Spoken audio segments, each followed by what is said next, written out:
Kisah sahabat Nabi Muhammad Sallallahu Alaihi Wasallam, Khalid bin Walid, perpisahan dengan senjata. Pertempuran Yarmuk adalah kekalahan paling menghancurkan yang pernah diderita oleh Romawi Timur, dan itu berarti akhir dari kekuasaan Romawi di Syam. Setelah sebulan sejak kekalahan itu, Heraklius meninggalkan Antiokhia untuk menuju Konstantinopel. Di perbatasan, Heraklius meratapi Syria dengan sedih. Salam perpisahan untukmu tanah Suria. Oh, betapa indahnya tanah yang kuserahkan kepada musuh. Setelah peristiwa Yarmuk dan kepergian Heraklius dari Suriah, kaum muslimin menyebar ke berbagai sudut negeri Syam untuk membebaskan kota-kota yang masih terdapat sisa-sisa pasukan Romawi. Hingga pada akhir tahun 16 Hijriah atau 637 Masehi, seluruh Syam akhirnya telah berada di tangan kaum muslimin. Dan sebagian besar kota-kota itu menyerah dengan damai, kecuali Kaisarea yang saat itu masih dikuasai oleh putra Heraklius yang bernama Konstantinus. Kaisarea sendiri masih akan melakukan perlawanan hingga beberapa tahun berikutnya. Kemudian pada tahun 638 Masehi, Abu Ubaidah meluncurkan beberapa kolom pasukan, termasuk salah satunya dikomandoi oleh Khalid bin Walid untuk melakukan ekspedisi pengamanan ke wilayah terluar di utara Suriah, yaitu daerah Marosh. Pengepungan Marosh pun dilakukan. Kedatangan Khalid saat itu sudah cukup membuat nyali Romawi menjadi ciut. Dan kemudian tak lama setelah pengepungan, Marosh akhirnya menyerah kepada kaum muslimin dengan syarat penduduk dan tentara Romawi mendapatkan perlindungan. Setelah penyerahan Marosh, Khalid kemudian kembali ke Kinasirin dengan membawa sejumlah barang rampasan yang jarang terlihat sebelumnya. Rampasan Marosh itu cukup banyak hingga bisa membuatnya menjadi kaya. Hal ini adalah aturan di masa itu. Ketika seorang pejuang berhasil menang dalam pertarungan, maka ia berhak memiliki sebagian harta musuhnya yang kalah. Namun di balik semua itu, Khalid telah hidup dengan baik dan menjadi seorang yang murah hati. Kekayaan apapun yang ia peroleh dalam satu pertempuran hanya bertahan hingga pertempuran berikutnya. Harta-harta itu ia gunakan untuk menghidupi keluarganya dan memberi hadiah tambahan kepada tentaranya yang berprestasi di setiap pertempuran berakhir dan untuk bersedekah. Pada suatu saat, salah seorang dari tentara muslimin yang bernama Asad bin Qais mendatangi Khalid di rumahnya. Asad adalah penyair hebat. Dia datang ke Khalid dan membacakan puisi yang bagus untuk memuji Khalid. Dan sebagai imbalannya, Khalid memberinya 10.000 dirham, jumlah uang yang sangat besar pada masa itu.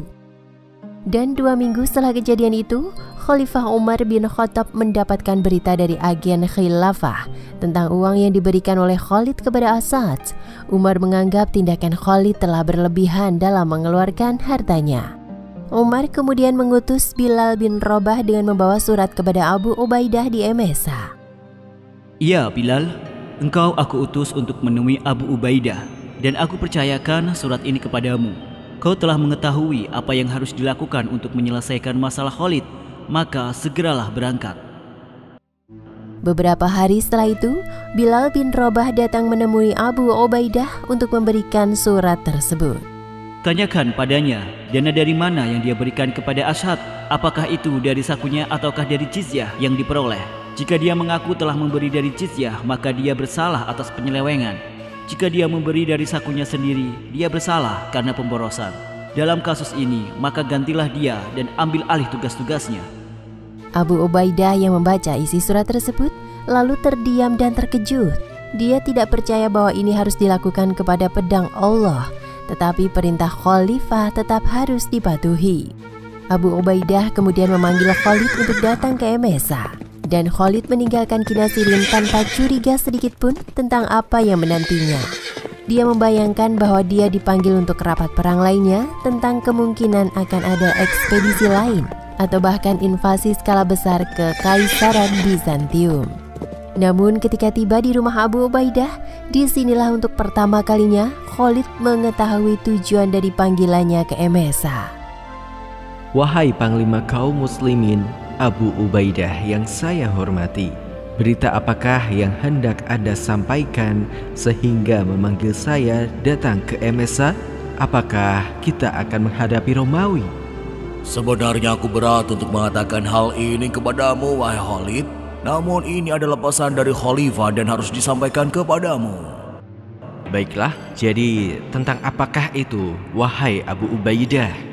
Baru saja aku mendapatkan surat dari Madinah, dan sepertinya kekhalifahan mendapati jika engkau telah melakukan kesalahan, dan untuk hal itu engkau akan menghadapi pengadilan untuk membuktikan apakah engkau bersalah atau tidak. Khalid tampak terkejut dalam diamnya. Sesaat setelah itu, ia meminta izin kepada Abu Ubaidah untuk mempersiapkan dirinya sebelum pengadilan. Hari berikutnya, suasana hening menyelimuti ruang pengadilan. Kaum muslimin yang diundang untuk hadir tidak ada yang tahu tujuan dari pertemuan ini. Khalid masih belum bisa memahami, tidak pernah terpikir olehnya akan menghadapi sebuah pengadilan. Bilal tampak bertanya kepada Abu Ubaidah, namun Abu Ubaidah memalingkan wajahnya. Dia telah mematuhi perintah khalifah sejauh yang dia anggap perlu. Bilal memahami keengganan Abu Ubaidah.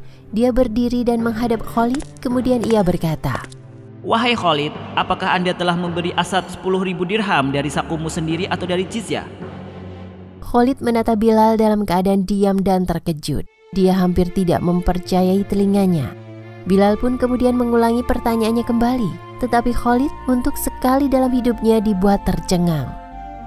"Wahai pedang Allah, katakanlah, apakah uang pemberian itu dari sakumu atau dari jizyah?" Sesaat kemudian Khalid tersadar dalam diamnya, kemudian ia berkata, "Uang itu dari sakuku sendiri." Selama beberapa saat, keheningan kembali menyelimuti ruang majelis. Abu Ubaidah dan Bilal hanya mampu menatap lantai. Kemudian Khalid berdiri tanpa mengetahui hasil sidang tersebut. Apakah ia akan diberhentikan atau masih memimpin pasukannya? Dia pun pergi meninggalkan majelis secara baik dan kembali ke Kinasirin dengan menaiki kudanya. Dan hari itu menjadi hari yang begitu disesali oleh kaum muslimin setelah memperlakukan Khalid, pedang Allah yang telah banyak berjasa dalam berbagai penaklukan. Sahabat kisah Islami, setelah menyaksikan kisah ini, ada beberapa hal menarik yang dapat kita ambil sebagai pelajaran. Pertama, kita bisa menyaksikan kebesaran hati dari seorang Khalid. Kedua, Abu Ubaidah sebagai panglima atau pemimpin kaum muslimin telah berlaku adil tanpa mencampur adukan hubungan emosionalnya bersama Khalid dengan perintah khalifah.